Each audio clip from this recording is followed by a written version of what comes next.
adalah DPR di berbagai media itu menyatakan nggak mau ngantor di IKN. Tapi dia yang ngesahkan undang-undang IKN.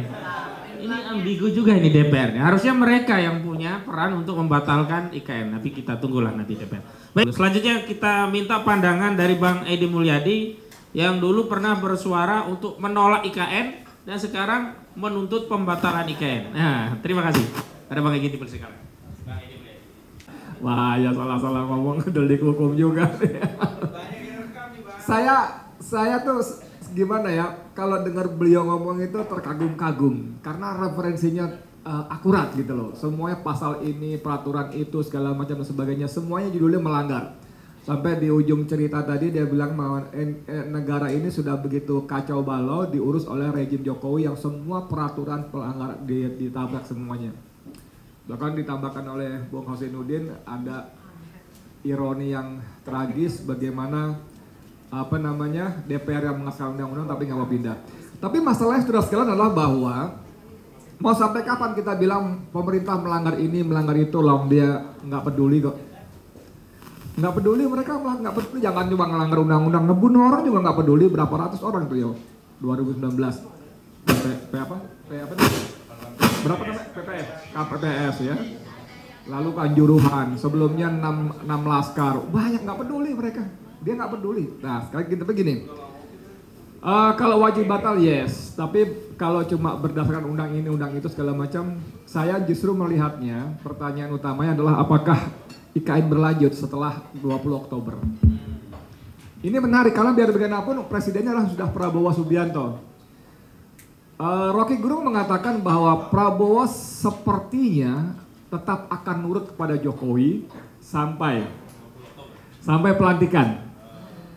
Sampai pelantikan, istilah saya kalau udah 20 Oktober kan gue presidennya, mau apa loh, terserah gue dong. Nah gitu ya.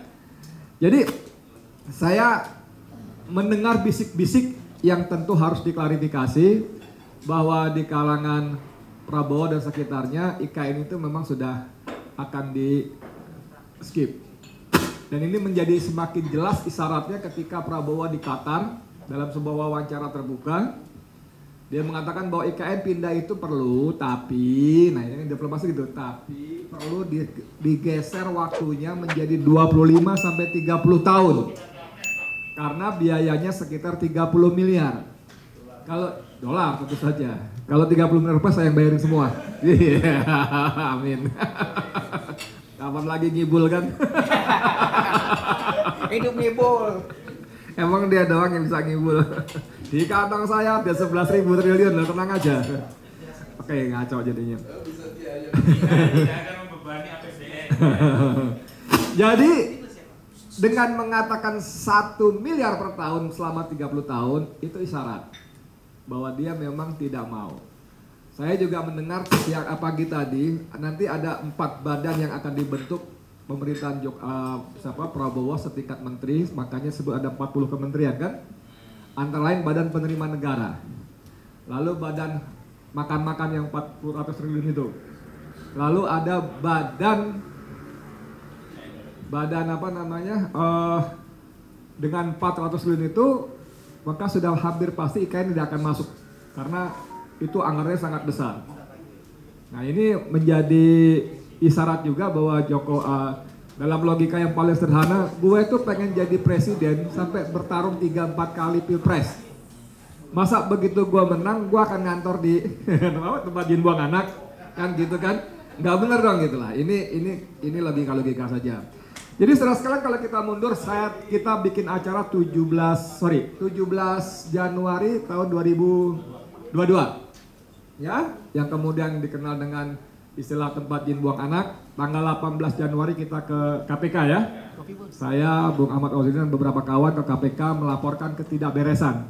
Paling sedikit karena dari proses pelahiran undang-undang ini cuma perlu 43 hari. Sangat singkat dari draft sampai diketok palu. Sangat singkat dan itu mengabaikan semua prosedur, termasuk yang paling utama adalah ada meaningful participation public ya, public participation. Ada partisipasi publik yang bermakna itu nggak ada sama sekali. Belum kajian dan sebagainya tidak ada. Nah waktu itu Saya kan sudah bicara bahwa ini proyek hanya keuntungan kepentingan pribadi Joko Widodo dan para oligarkinya. Tapi teman-teman suku Dayak terutama marah-marah karena saya menggunakan diksi yang menurut mereka tidak tepat ya di Bung Anak. Padahal begitu kita lihat, saya tadi sempat googling sebentar berita-berita ya, misalnya warga di IKN merasa terancam, nyawa bisa hilang dan kesehatan terganggu. Ini pikiran rakyat. Lalu ada Kaltim Today, IKN hadir, masyarakat adat tersingkir.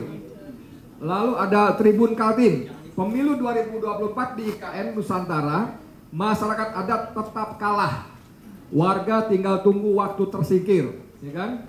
Lalu ada lagi dari BBC News Indonesia, pemilu 2024 di IKN, suara kami diminta, tapi kami tidak pernah didengarkan. Lalu ada CNN, ketar-ketir masyarakat adat tersingkir dari ibu kota Nusantara. Baik sekali nih.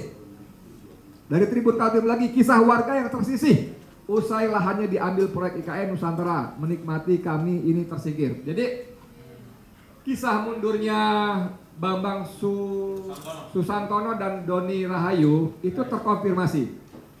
Karena hampir tinggal 2 bulan, tanda-tanda IKN siap untuk upacara bendera 17 Agustus tidak kunjung ada. Dan itu ada kata si anak muda yang jadi menteri, si AHY yang kemarin sebelumnya nyerang habis-habisan, kemudian atas petunjuk Pak Jokowi dan sebagainya itu, ada 2086 hektar yang tidak clean dan clear. Dan itu sebagian sangat dibutuhkan untuk persiapan upacara. Nah itulah sebabnya Luhut marah kepada wartawan. Dia mengatakan bahwa lah kalau eksekusi aja nggak bisa, gimana dong? Itu rapat lahan itu sudah saya pimpin, tapi tinggal eksekusi saja tidak bisa, gimana dong? Jadi saya membacanya Bambang itu ketika di DPR, dia mengatakan bahwa saya sekarang warga Sepaku, Kecamatan Sepaku. Saya dan istri saya, KTP saya Sepaku. Jadi itu warga saya. Sehingga kalau ada hal-hal yang tidak menguntungkan mereka, sudah sewajarnya kalau saya memberikan porsi lebih. Nah itu sebetulnya bahasa yang sangat halus, saya membela mereka. Makanya dalam kalimat berikutnya, saya menghendaki penyelesaian yang manusiawi. Sementara Luhut mengatakan bulldozer aja. Kalau nggak terima duitnya titipin ke pengadilan negeri, PSM gitu kan. Jadi begitu banyak. Nah kalau kita mau sabar Bang Egy, kalau kita mau sabar itu sampai Oktober. Sampai Oktober, kalau kita mau tetap berusaha nggak apa-apa juga dengan lewat jalan ini itu yang Bang Edi paparkan tadi. Tapi sampai Oktober ini tanpa bermaksud mendahului takdir Allah, IKN selesai. Jokowi. Ada beberapa isyarat yang kita bisa baca seperti kata Rocky Gerung bahwa setelah Oktober Prabowo akan tancap gas melepaskan diri dari bayang-bayang dan dominasi Joko Widodo. Misalnya tentang Pilkada Jakarta. Pilkada Jakarta itu sudah semakin kelihatan bayang-bayang PKS, Gerindra, PDIP mengusung Anies Baswedan. PKB ya bolehlah kita masukin. Tapi 3 tadi itu. Nah sampai ini kejadian PKS, PDIP dan Gerindra gabung berkoalisi tambah PKB mengusung Anies, maka kita bisa membaca itu sebagai proklamasinya Prabowo, gue merdeka dari Joko Widodo, gue lepas diri. Karena kalau Anies dibiarkan maju sendiri, itu sudah pasti ada terjadi deja vu dari Pilpres yang kemarin. Begitu Kaisang lolos, si bapak tidak akan duduk manis, pasti akan cawe-cawe seperti begitu Gibran lolos. Tapi begitu PDIP, Gerindra, PKS gabung PKB, maka cawe-cawe Jokowi akan meredup. Tambah lagi, jangan lupa waktu terus berjalan. Jadi ada istilah Joko Widodo ini seperti robot yang hampir kehabisan baterai. Menarik ini. Ini robot kehabisan baterai, menarik. Dia galak begitu lama, habis baterainya, diam gitu kan. itu jadi beban pikiran berat Joko Widodo. Karena selama ini tangannya yang berkuasa itu perlahan akan pudar, orang-orang yang dikendalikan akan melepaskan diri. Jadi perhatian kita semua ini menarik sekali nih. Dan saat itulah seperti kata Bang Egy atau teman kita Faisal Assegaf, setelah 20, mungkin tanggal 22-nya gugatan atau menyeret Jokowi ke ranah hukum akan mulai digencarkan. Saya kira itu dulu sebagai pengantar. Terima kasih. Assalamualaikum warahmatullahi wabarakatuh. Tolong suara ada? Tapi masuk di itu ya? Baik, untuk selanjutnya langsung saja Bang Rizal Fadilah dari Bandung. Silakan Bang.